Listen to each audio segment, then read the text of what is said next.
So before we start properly, I'd like to welcome Cris. So Cris, whether you're there, you've just disappeared, you've come back again. Whether you just wanted to say hello, Cris, before we start properly and just explain who you are and what you do, a little bit about Feasted. Hi, Frances, thank you. Yeah, I didn't realise that, I can't see my face on here, so I didn't know whether it was visible or not. So apologise if I've been pulling any funny faces prior to that. And if I did, just enjoy it. Hi, I'm Cris. I run Feasted, and welcome today. I really hope you all, after a busy day, can take something away. And I used to be a teacher. I still am involved in education. And yeah, so I genuinely hope you can take something away from today. Great. Thank you, Cris. So by the very nature of today's webinar, Cris has actually recorded a video for us, and we'll be showing that in a minute. And Cris has shown you how to present 3 fantastic dishes.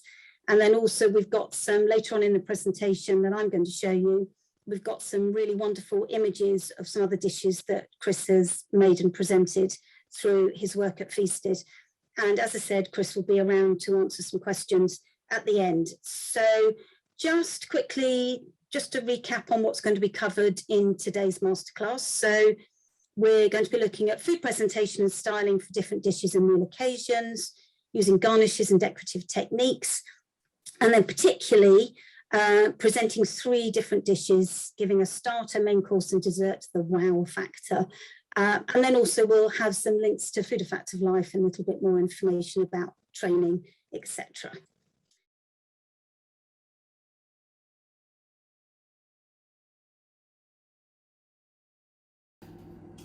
Hi guys, welcome to Feasted. You're here today to learn and understand a little bit more about presentation techniques and the way us chefs go about it. You know, there's loads of things we think about to present dishes, the way we put things on a plate, and it all comes back to really understanding those ingredients that are going on the plate. So journey with me today, 3 dishes, incredible dishes. Number 1, a starter, all about seasonality. The second one, an amazing bit of belly pork, exploring the context of local food here in Stoke-on-Trent. And thirdly, a bit of fun with chocolate. We've got a dish that's going to elevate the way you present food in a very, very different way. So journey with us today, guys. Here we go. Number 1, off we go. So, okay, guys, buttermilk panna cotta, smoked chestnuts, nasturtium, garlic rye toast. Chestnuts sliced. We've already smoked them with a smoking gun. Quite thin slices, just there to add some beautiful seasonal texture. Little coins of, I don't know if you like chestnuts, but they're absolutely delicious. Just crumbly, rich, so good for vegetarian and vegans as well, of course. Nasturtium leaf, which we've got growing currently in our window boxes at the studio at Spode. And as nature intended, you know, we're using different sizes. We're not just using all the same size. We like to explore with nature, you know, and what nature provides. Rye toast, you know, a little bit of char on there. We're getting some bitterness in there from the rye and from any char. This has been toasted with garlic butter as well. And the garlic butter not only has roasted garlic in it, also has bay, so it's got this other element of this other savoury note in it, which is totally and utterly delicious. As you can see there, the colour all over. So yeah, just give it a really good toasting. Yeah, so on that note of garlic butter, there's the pot of garlic butter, obviously made in advance, then put across the toast before grilling, so it really, really absorbs into the toast, okay? Next, quick flash of the panna cotta, all ready on a plate, ready to go onto our presentation plate. Nice little wobble on there, guys, as you can see. And how we do these in little plastic pots. These are vegware pots, so these are totally sustainable. And yes, we just pop these in warm water just for a few seconds till the panna cottas slide out. Now I have to give a mention to our plates. You know, we're always using Staffordshire pottery here in Stoke-on-Trent. It's really important too. It's part of our heritage. Context is everything, not just with what goes on the plate, but for us also the plates as well. You know, we're interested in really thinking about every element of the dish. So that's the foundation. So first on is our panna cotta. And we're just going to slide that on carefully. We're just thinking about what zone, what area of the plate it's going to go. One thing to talk to the kids about, to the students, you students, if you're listening, is photography, the rule of thirds. Okay, and those little hot spots where the lines cross in the corners, they're the sweet spots if you are plating, because it's off-centre, it's more visually appealing. You know, as you can see, I'm just pushing the palette knife towards the side just to bring that little kink in on the panna cotta. So yeah, where you put things on the plate are really important. We kind of got that panna cotta off centre. I'm just looking through the ingredients. If anyone hasn't worked out, I'm doing this voice over afterwards, because I do this at home because in the studio it can be a little noisy, so I'm putting the voice on afterwards. So yeah, pieces of chestnut. And for me, modern presentation, you're kind of plating to give people the best experience, because food tastes and is experienced the best when you eat it and you get a bit of everything, or different varieties of a bit of everything.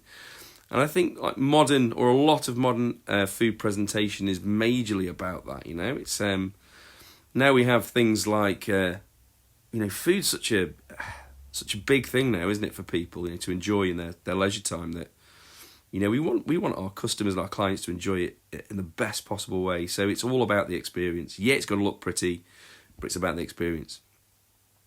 So what we're doing now is just layering that up around the panna cotta and putting some chestnut on the plate. Now, a little tip that I heard a few years ago, which was really, really useful when you're going for this more organic sort of form of presentation, is you kind of look to do things in rough triangles. So every element of a dish, or every part of an element of a dish, is kind of a rough triangle. You know, you could even bring in some maths there, I guess, and use different triangles to visualise that on plates. So yeah, we've got panna cotta in there, and at the heart of the dish, we've got the Rye Toast, just nestling around the panna cotta. Chestnuts spread out across the plate, you know, scattered almost, you know. It's January. There's not a lot growing, so this is a totally seasonal dish. Nasturtium leaves just scattered over the plate, and we're trying to get different lines with the angles of those nasturtium leaves. Where's he going to put it? Where's it going? It's going there. Yeah, beautiful. So yeah, little bits of crossover, you know, little layering things up is really, really nice. It adds just real interest to it, you know.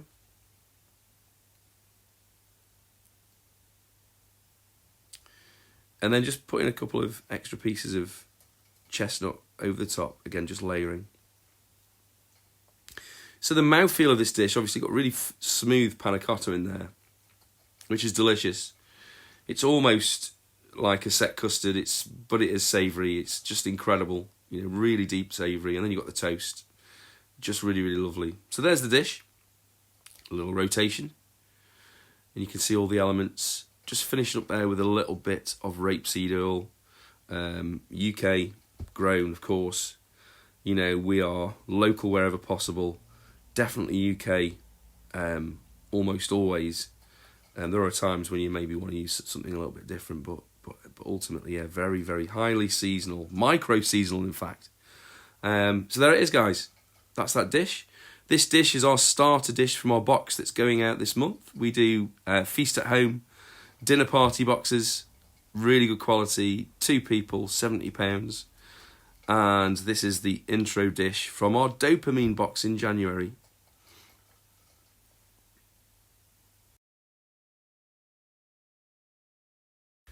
Okay guys, main course, incredible belly pork dish, let's go. So more Staffordshire ceramics at the foundation of the dish, as always. Here we are. So we've got a range of things here. Belly pork, I've torched that on the top. The skin's off, I'll tell you why now. We've got some belly put popcorn there, just finished up, seasoned with some allspice, salt, and a little bit of sugar. And we're going to put that onto the top. And the reason is because we do our Feast at Home boxes. I'll tell you a bit more about that later. So we've got some vegetable fondants, squash, winter squash, and some celeriac, some sage oil, some squash puree. So just exploring this one vegetable in two ways, really important. Context is everything. Some sauce, nice shine on that beautiful stock sauce. That stock sauce was just made from the liquor off the belly pork and the vegetables from that, so really deep and rich, just absolutely delicious. And then we've got our greens, all window box greens from our garden. These are actually micro broccoli. And just some bitter leaves there. Nice sort of really bright green colour. Some just delicious things there just to finish the dish off with. Let's go. Let's plate. So just thinking about what's going to go on first.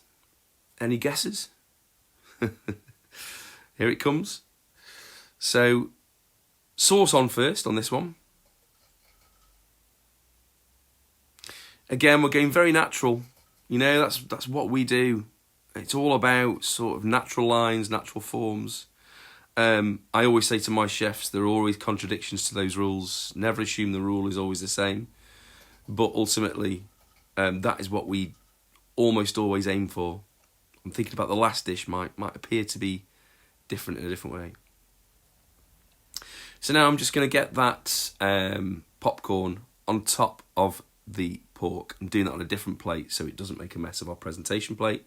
The reason why we did this was because in our boxes we felt that if we were to send a belly pork home, our clients maybe wouldn't get the best results with the skin at home. And how could we do that? Well, we made some, like I say, pork skin popcorn to help them experience that in the best way at home. It's all about that end result, all about that customer and client experience. It's hospitality. We're here to make people happy, aren't we? Okay, so now we've got our puree. And I'm just going to snip that at an angle with the seam facing to me, because otherwise you can sometimes end up with a seam in the way. But if you slice with the seam closest to you and at an angle, you always get a much tidier sort of finish on the plate. So just putting some bits of puree on it goes. Then we're going to come in with the little bit of the oil. We're going to split out that sauce. Just quite a nice little visual thing, just getting little dots of sauce on there, little dots of oil on there, which splits through the sauce so you can see the green against the darkness.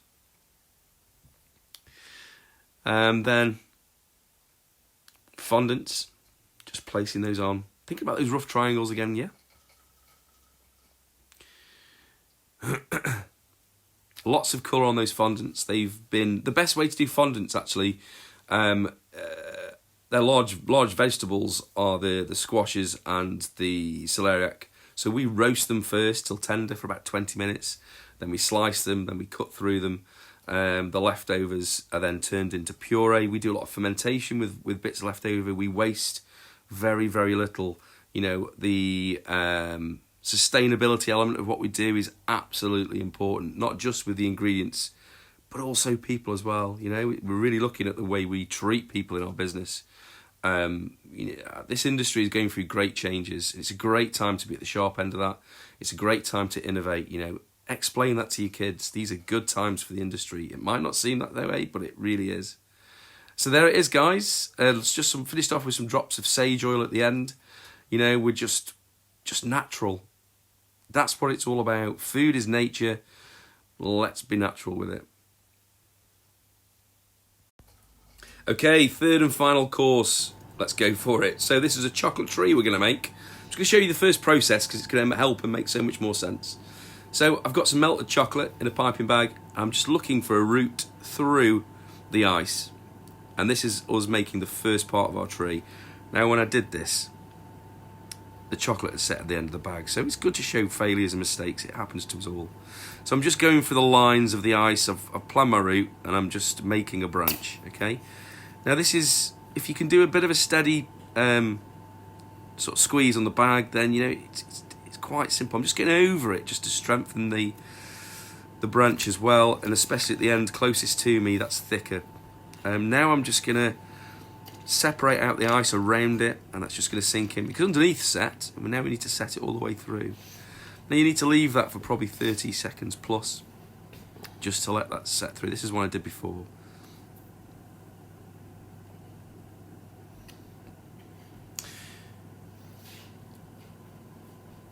So this dish is made up of various components, and it's a bit of fun. It's a good way to explore some additional techniques and think about things in different ways. We'll come to that in a few minutes. So just taking the branch out, just checking it's set. Now chocolate, you know, it does melt. Obviously, it will remelt. It is a reversible change. So just really important just to handle it carefully. I'm just finding how they can fit together as a tree, and I'm going to glue them together using some melted chocolate. Pan out of the way. Next bit really, really important. Nice and tidy, guys. Always working tidy. So, here's our garnish, guys. We've got a range of things there. I'm going to talk you through those in a second. We've also made some of our own candy floss for this dish, which is going to be our foliage on the tree. So here we go. We've got some chocolate and shortbread crumb. We've got some cocoa nibs, some crushed pistachio, some cherries, some pear gel, a bit of rosemary. Any of the techniques, get in touch. You know, we can talk about those. We can help you. Any advice? So what I've done is I have added some melted chocolate to the bottom of the tree, of the plate, and just stuck that to the bottom of the plate. This is a fun dish. The eating experience on this, it's all about fun. It's all about exploring other techniques. So onto the plate with a bit of our shortbread and chocolate soil. We've used a dextrose powder there to make the chocolate soil. You might have done that in school already. Real simple technique, melted chocolate. Works really well with Nutella as well. Dextrose in there just really sort of just dries it out and push it through a sieve to make it really fine. We put some shortbread in there as well. Next step. So, a few cocoa nibs. Just adds a bit of sort of like a different sort of chocolatey note, all about flavour. Then pear gel, same again on the piping bag, just snipping that at an angle with the seam towards you. All about a tidy finish on that really. So little bits of pear gel, spiced pear gel. I discovered that when I just clipped that the gel was a little runny.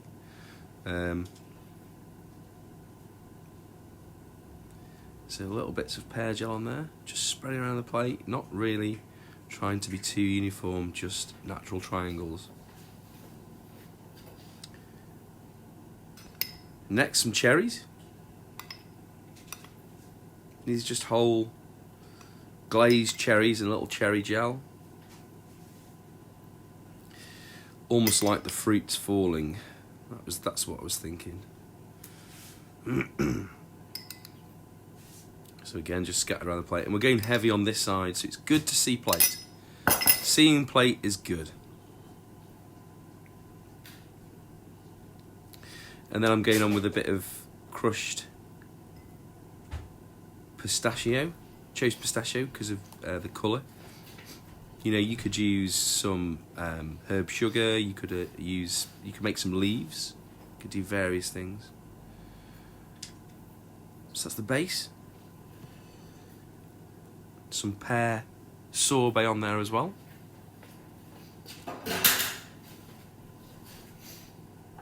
And then finally, just on with our foliage on our tree, which is our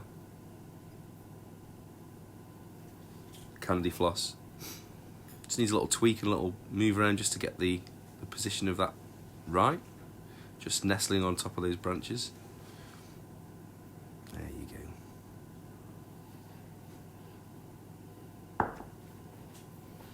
And there it is, guys. I think I'm just going to finish that now with a bit of rosemary as well.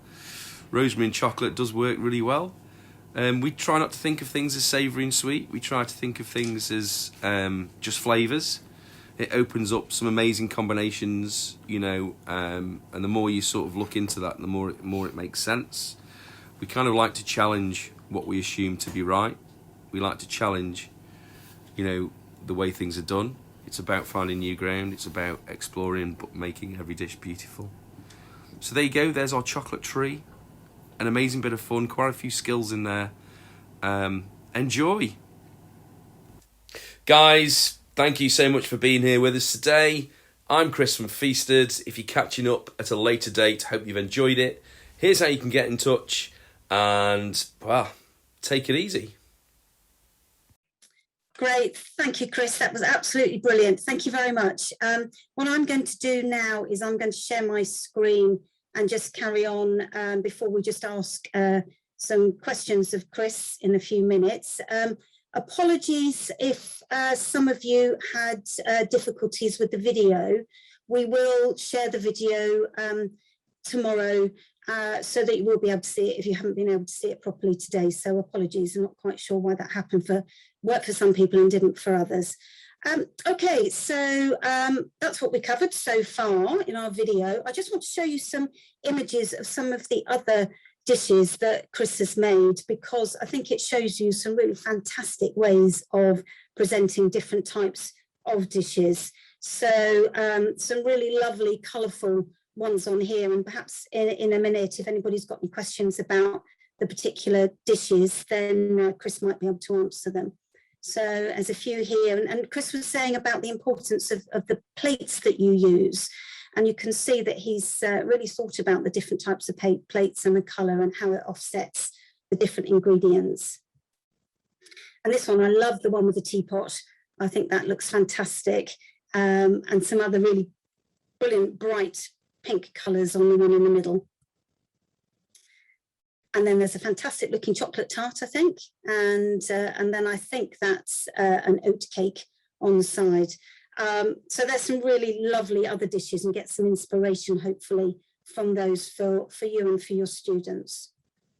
So just quickly, just going to talk about some resources that we've got on the video, on the website.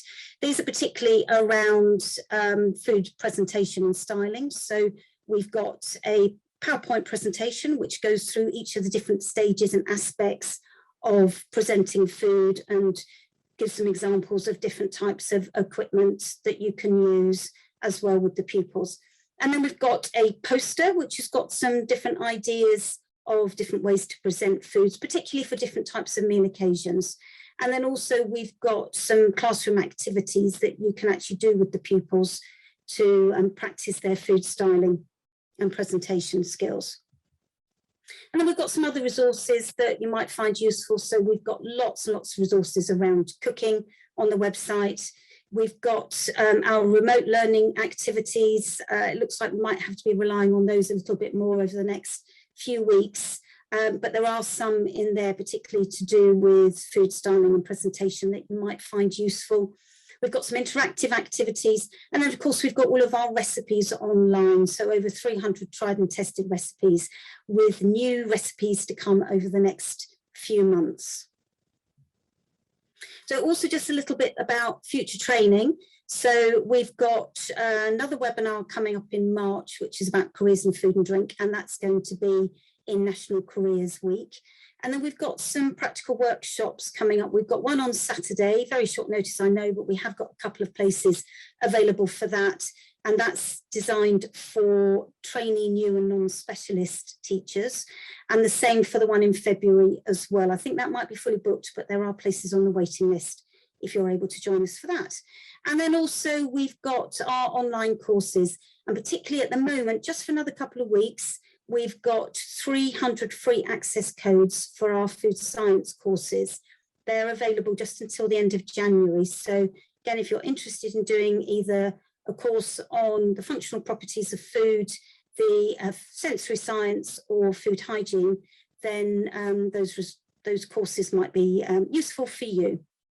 Okay, So now what we're going to do is we're going to ask Cris some questions. So whether Cris can actually join us again on the video and also on his microphone, that would be great.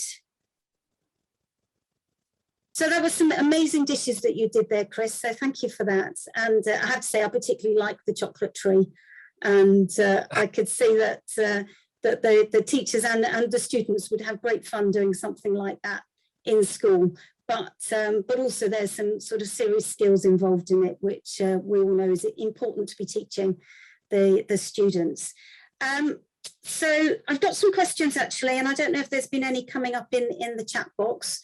We'll have a look at those in a minute, but these are some that have been sort of sent in advance.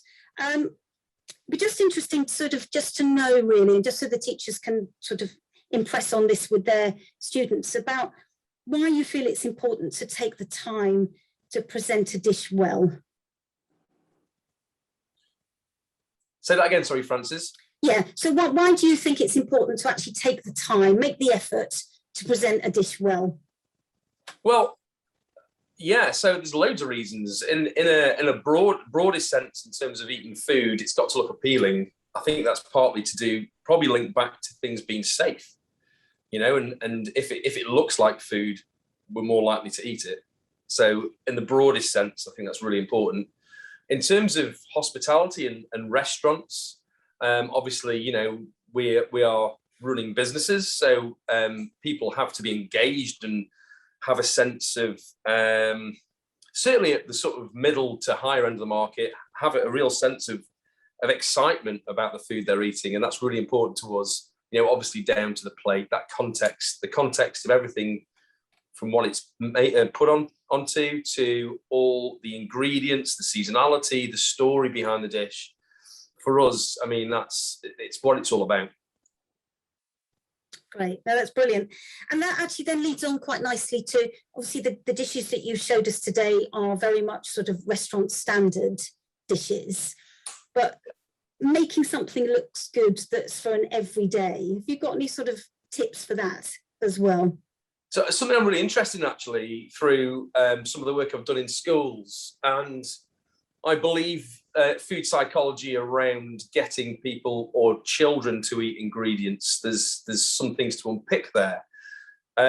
We did a project around exploration plates at one point, and for some functions where we've had children at, we've provided exploration plates to make food an adventure. We have this habit, don't we, when we're creating dishes, especially a roast dinner, the wonderful British roast dinner. We all, I'm guessing most of us love a roast dinner. But we kind of have sections of like food that are separated. And although the roast dinner is incredible, I think that kind of plays into that idea of lack of exploration with the food. You know, I mean, there are certain ingredients and flavors maybe that young child's not that keen on, maybe food that's very green because of the bitterness, the iron richness, which can be a challenge. But actually, we found with some of the projects we've done in schools, around something that's called Once Upon. It's actually amazingly engaging, and most children will try everything. It's just such an incredible way to go. So I say make food an adventure. That sounds brilliant. Thank you. We've actually had just a request which is slightly different, but somebody's emailed in advance to ask about presenting a pie. It's actually at a wedding, but it's a vegan pie. If you've got any suggestions how to present a pie attractively? Well, people started having cheesecakes, haven't they, at weddings? Yes. Why can't we have like a tiered pie, wedding pie, cake pie? You know, why can't that be a thing? Who says we have to have cake? You know, I guess that might be quite a nice thing. Yeah. Yeah, that sounds fun. That sounds fun. Great. Right, so we talked about education. You said that you used to be a teacher. You said you're still involved in education now. And I know that you run an apprentice scheme, which is fantastic. Could you just tell us a little bit more about perhaps your career path, but also sort of how you advocate training for hospitality and catering and why you think it's important? Yeah, there's a lot to share there, really, Francis. But so I left my teaching position in 2017. I didn't really know what I was going to do at that stage, if I'm being brutally honest. I literally put a post on Facebook that said, "Hey guys, who wants some soup and bread?" Really humble. And it's kind of gone from there. As a teacher, I was passionate not just about my subject, but also and still am really interested in the dynamics and the craft of teaching, really. How we get people to learn in the best way is something that's of real interest to me. And I've really brought that forward into my business and a lot of the stuff we've done in education. I became a consultant at a local college, helping them drive their hospitality offer forward. And that's something that we're pushing forward in our own business now, to integrate our own Feasted Academy, to offer our own apprenticeship program. We've started off with one apprentice, and year on year now we're going to be doubling, trebling that as we go forward. In terms of hospitality, I'm involved in some national conversations, not just in education, but also in hospitality, and then hospitality and education. And some of you might be involved in those conversations as well. We might have crossed paths already. And really, the interesting thing now, currently, where we're at, sort of post-pandemic, post leaving the European Union, is that hospitality has had to accept a lot of its flaws in terms of the way it's treated people in the past, and also not only that, but also very much looking now to really value the people within the industry. And I kid you not, I think now is a great time to innovate in this industry, a great time for entrepreneurship. So for those young people, I believe, I'm actually quite jealous, if I'm being honest, Francis, those young people who are going to be sort of going into the working world in the next sort of 10 years, if they're at the sharp end of science, food, growing, those kind of combined understandings, which is majorly hard when we're taught everything in blocks.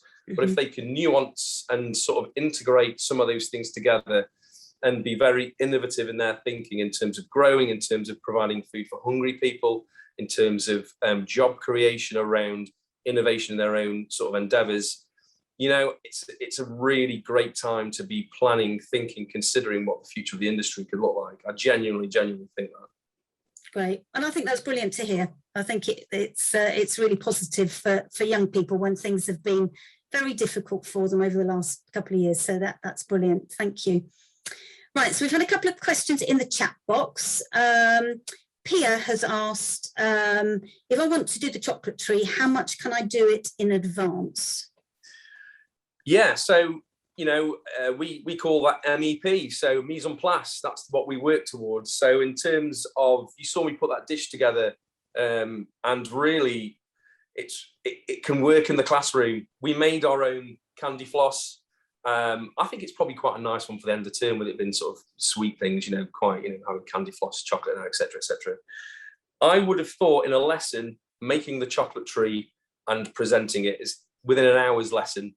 Although I would also add on that, a lesson is never an hour, even if it's an hour. Shave off a bit, both ends, also sorting Billy out. I mean, all those things, that shaves bits of time off, doesn't it? But yeah, so the time that you have in a lesson, it's totally achievable. What I'd say is all those garnishes that went on it, the cherries, you can buy them like that. You can crush up some biscuits. Maybe a couple of children could do that the day before during lunch if they come over to you for extra support and stuff.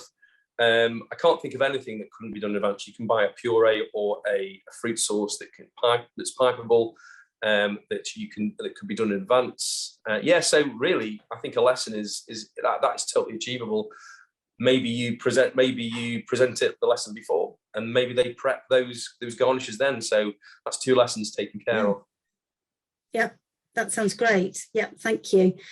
Right, so please can you suggest some cheap and cheerful, simple, modern garnishes? Pupils often run out of time in assessments and forget the importance of the final dish presentation. Okay, so let's plan that the other way around.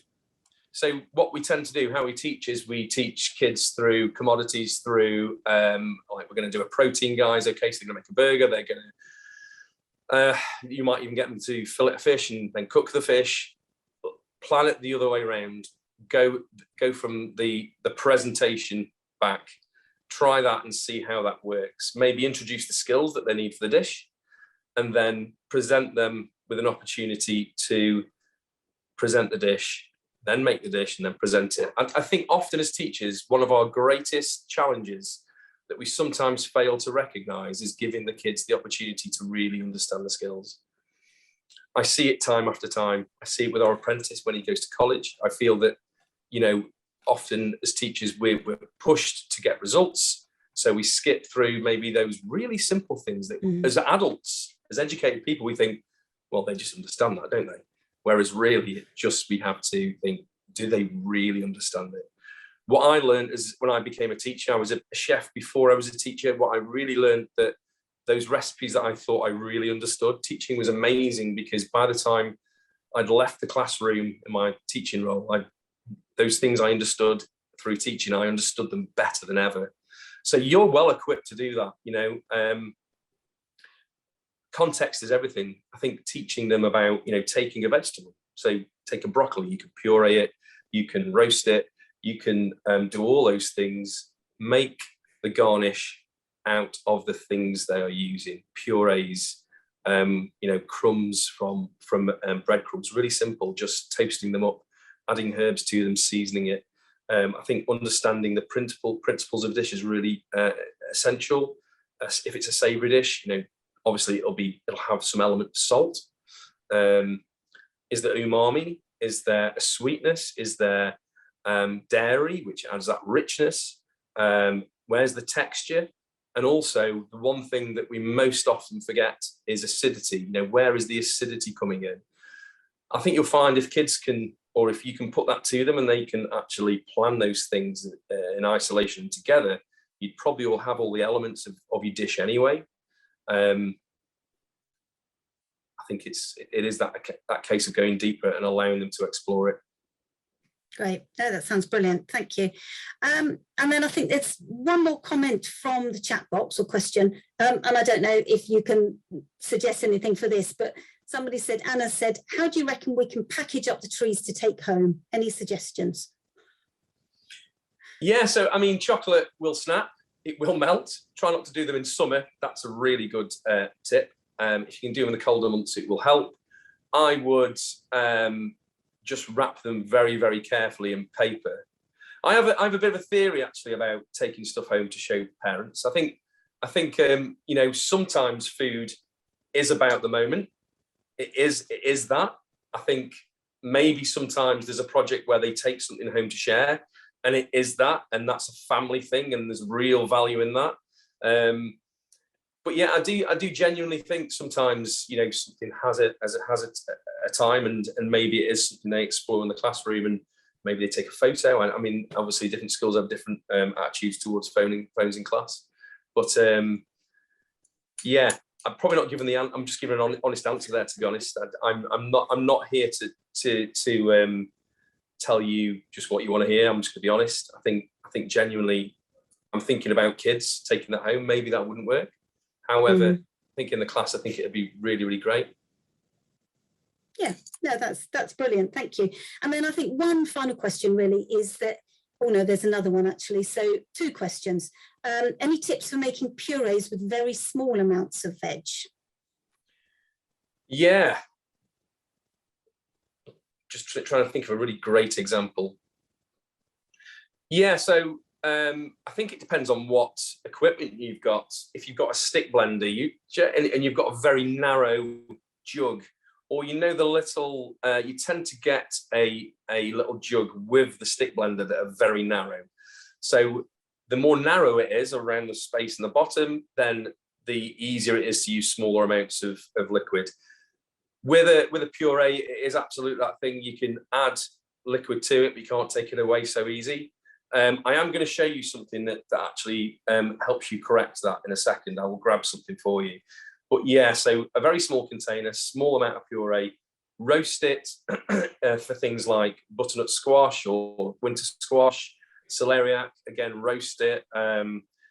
And always use seasoned liquid when you're adding it to it. I mean, you know, they're really great things. And the kids need, if they're making a puree, give it time. Let them stick blend it, immersion blend it for a good few minutes to make sure it's really, really smooth. I'm just going to grab something. Okay. So, you know, in this world of wonderful science things that, I don't know if you can see that, this is something called Ultratex. So this is great for turning juices into gels. And you just add that until it becomes a gel. I mean, you can even add it to the point of then putting them into the dehydrator, which we also have, and drying it out into like sheets, crisp sheets. You can even take it that far.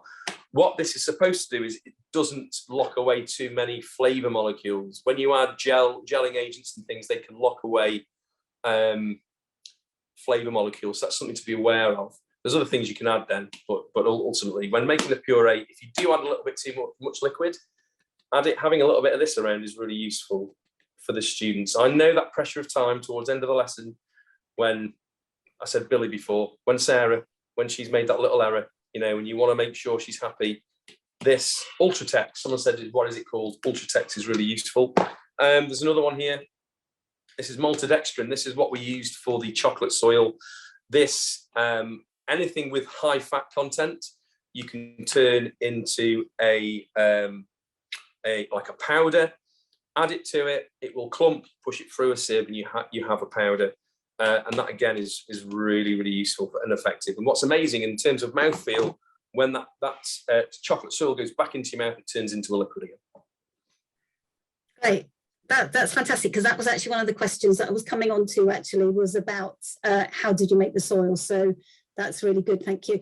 And when I was teaching, we used to use modified starch to do the same sort of thing as you're explaining about thickening and making sort of liquids into sort of slightly thicker mixtures. Right, one final thing is really just, if you've got one particular piece of equipment that you use as far as presentation is concerned, what would be your ultimate, what would be your best thing?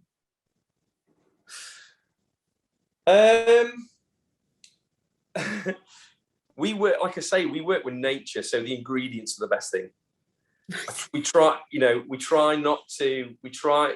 I will mention a couple of things, but we try to really focus on the ingredients. That's so important. We believe that's where food needs to be. We believe that nature is at the forefront of what we do as chefs, and that's how we should look at it in the food industry. These things are only used when we have to use them. You know, nature is at the core of that.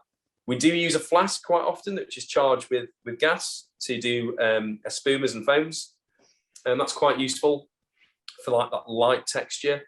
So yeah, that's quite useful.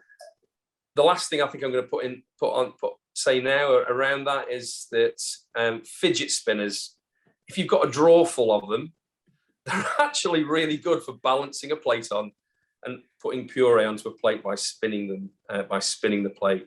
So if you've got a fine collection in your desk drawer, you could utilize those by using that in the presentation. So fidget spinner on the desk, plate on top, spin the plate, squirty bottle on the side, and then just move it in. You can get some really good effects using that. You do need a certain kind of fidget spinner, I would add. Be careful which ones you take off the kids. Great teacher to teacher tip there, thank you. Right, so I think that's probably all the questions, Cris. Thank you so much. Thank you for giving up your time. I know that you're particularly busy at the moment, so we really, really appreciate it.